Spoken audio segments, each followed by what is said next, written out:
Animal Crossing New Horizons is the latest instalment in Nintendo's Animal Crossing franchise, with many long-time fans arguing that it has blown all previous games out of the water. With a load of features that are new to even the oldest members of the franchise, New Horizons really has introduced a load of features which has allowed for the creativity of players to really go off the rails. Therefore, taking all of this into account, I've decided to make a video on what I think are the top 10 new features of Animal Crossing's New Horizons. And without any further ado, let's get into the video. So the first new feature that we're kicking off with concerns fossils. We now have the ability to place items outside, which I love. I think it is such a cool feature, something that a lot of people have wanted for such a long time now. But one thing in particular that this point regards is being able to place fossils outside is so cool, which yeah, you could do in the older games. You could place them in your house in the older games, but what I love in particular is the fact that all fossils now line up perfectly. There's no sort of space between them. There's no sort of, you can tell that they're two separate items. There's none of that now. When you place fossils outside, it looks so cool because they line up perfectly. This is obviously quite a small feature, but it's one which really does show the detail that Nintendo have put into this game. Just having fossils line up side by side perfectly and not being able to tell that they're 2 or 3 separate pieces of furniture, I think is so cool. It's just one of them little features which just, when you notice it, you really can appreciate it. The second feature that we're moving on to is the ability to move trees and rocks around your island. This is amazing. This is such a big feature that saves a lot of time for players.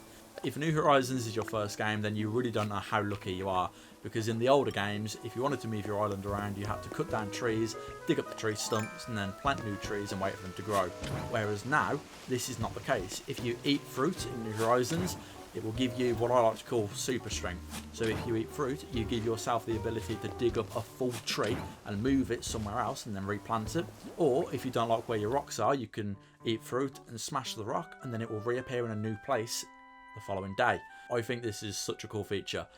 We've never been able to move rocks before in a game, and I think it is something which clearly allows people to be really creative. I have seen some incredible rock gardens that people have made online, and I think it is so cool what people are able to do.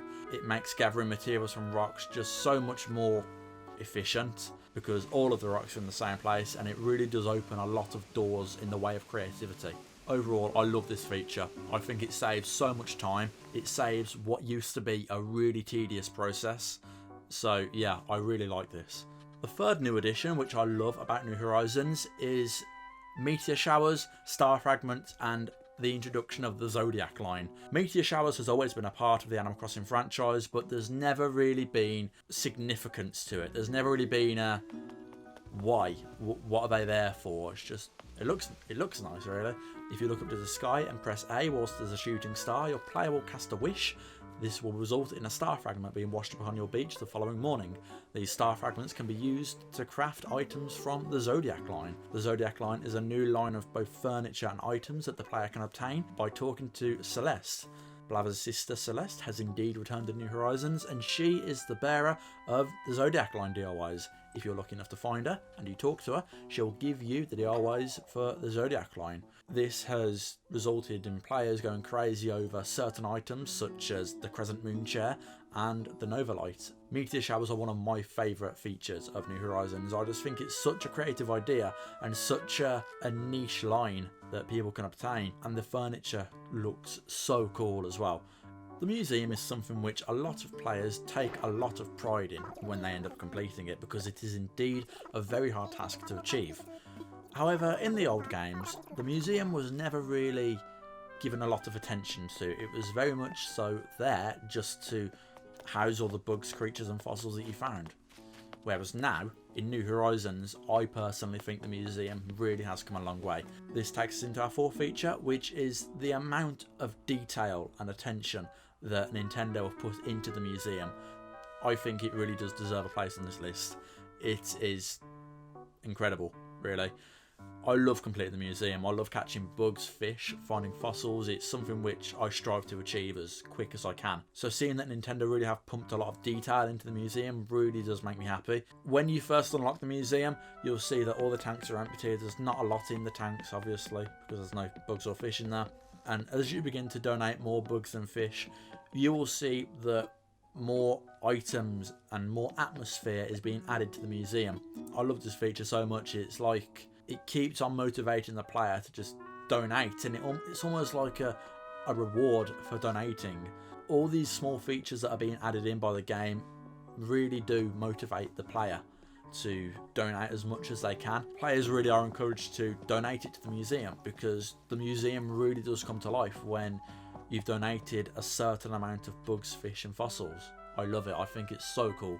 Another new feature which New Horizons introduces to the franchise is a lot more depth when it comes to watering flowers. In the previous games, you had to water flowers to make them breed and to keep them alive, otherwise they would wilt if you didn't do so.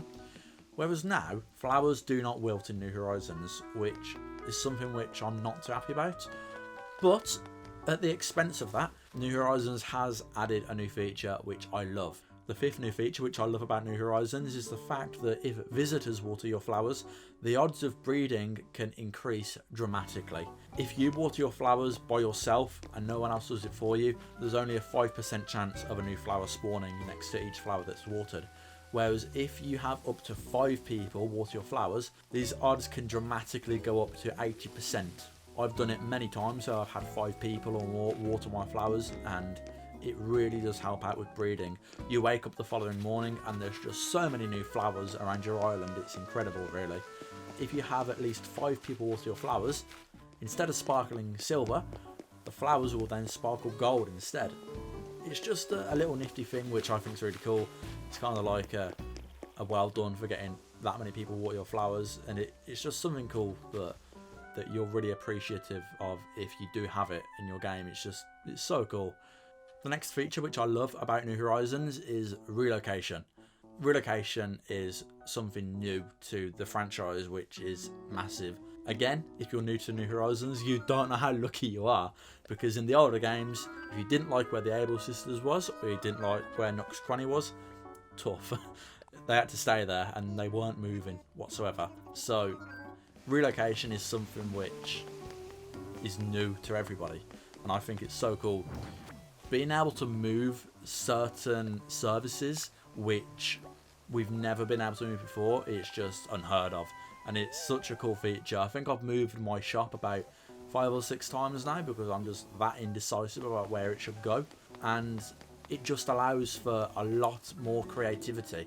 Don't get me wrong, there were so many cool designs in New Leaf and Wild World that I saw which I really appreciated and I really liked. But now that people can actually decide where their Able Sisters is, or where the Nook's Cranny is now going to go, it really opens up a lot of new doors in regard to creativity. And it really truly does let people choose how they want to have their island.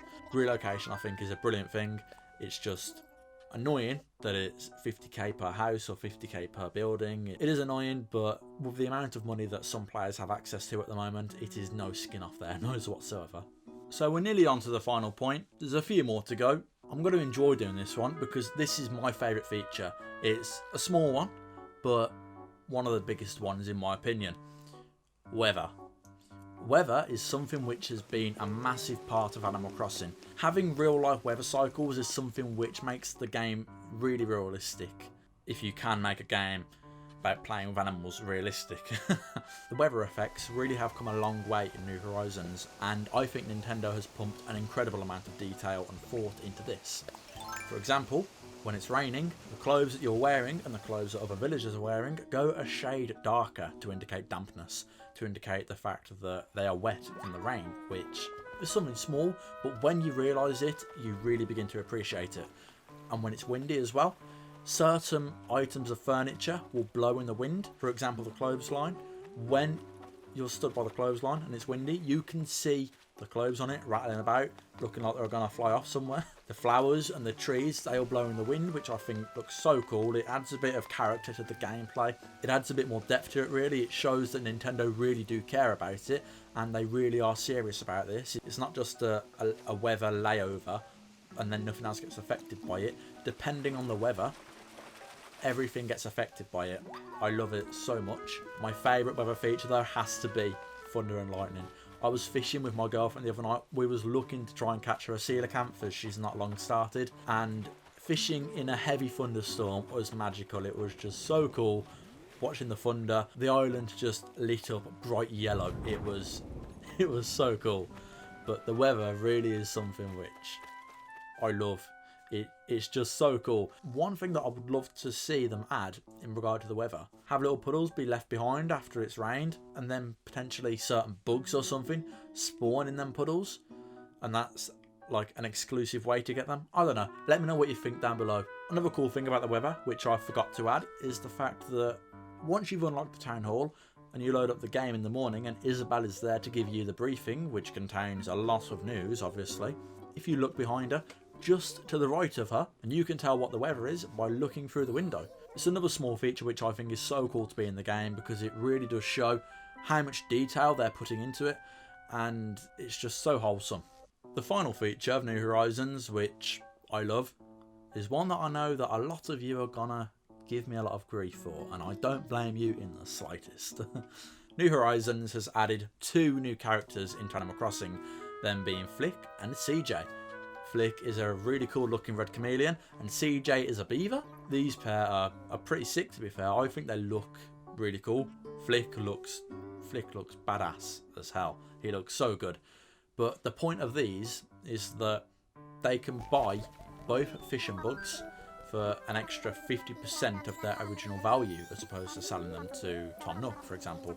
Flick buys bugs, CJ buys fish. It gives the player an incentive of hoarding their bugs and their fish. I have seen so many players make such a big profit of selling bugs and fish to CJ and Flick when they do eventually come round. Another cool feature that they bring is the ability to give you bugs or fish models. CJ does fish models and Flick does bug models. These models really are cool. The bug models, however, are a lot better than the fish models. I've seen a lot of aggro regarding the fish models online because they're so crap. And these guys barely come around as well. I got Flick the other day, luckily, but apart from that, I haven't had him in weeks. My point is, they don't come around very often. So if you do find them, be sure to take advantage of them. Thank you so much for watching, guys. This does indeed conclude what I think are the best features of Animal Crossing New Horizons. I've really enjoyed making this video, and I want you to let me know down below what your favourite feature is. It can be one from this list, which I've included, or it can be one of your own. I obviously do know that there are many new features that I haven't included, but I'd be here all day if I made an appraisal video on all the things that I loved about New Horizons. So I've just picked out what I personally think are the best features.